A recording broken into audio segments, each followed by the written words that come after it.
Chaque soir, sur le plateau de Touche pas à mon poste, Benjamin Castaldi se confie sur sa vie et ses expériences personnelles. Alors que le terrible accident de voiture causé par Pierre Palmade est sur toutes les lèvres depuis près de 3 semaines, l'affaire continue d'être décryptée par Cyril Hanouna et ses chroniqueurs. Particulièrement ému par ce drame, celui qui croule aujourd'hui sous les dettes a voulu évoquer l'omniprésence de la drogue dans le monde du show-business. S'il assure ne jamais être tombé dans la drogue, l'ancien présentateur de Secret Story affirme avoir eu la faiblesse de tester cette saloperie lorsqu'il était plus jeune. Selon lui, la présence de drogue dans le monde de la télé devrait éclater au grand jour pour éviter de tels drames. Il y a quand même un beau bal des fossés LS concernant l'utilisation de la drogue dans notre métier, le show business. Est-ce que ça m'est arrivé? Je vais vous répondre très franchement, la réponse est oui. J'ai fait des soirées avec Palmade et j'ai vu un certain nombre de gens.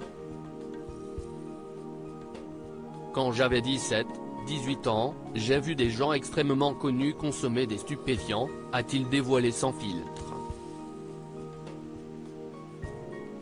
Si est un piège dans lequel on peut tomber très facilement malgré ses petits essais, Benjamin Castaldi n'a jamais sombré dans la drogue et n'a jamais été dépendant. Pourtant, il assure que l'usage de ces substances est très répandu.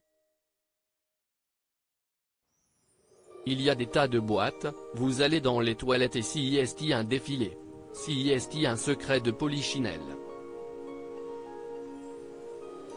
Moi j'ai eu la chance de pas tomber dedans et pourtant il y a une période de ma vie où si je n'avais pas été entouré d'une femme, d'enfants d'amour. On peut faire des conneries. Moi j'ai eu cette chance-là. Mais si est un piège dans lequel on peut tomber très facilement et si est une connerie, a-t-il expliqué avant de raconter sa première fois, la toute première fois c'était à Los Angeles. Y a un mec qui m'a dit, tiens essaye ça et comme un CN j'essaye. J'ai passé une tête, ça m'a pas plu plus que ça, mais j'ai eu de la chance. Si est de la merde parce qu'effectivement au début ça vous semble parfois extraordinaire et le piège se referme. Espérons que son témoignage trouvera écho.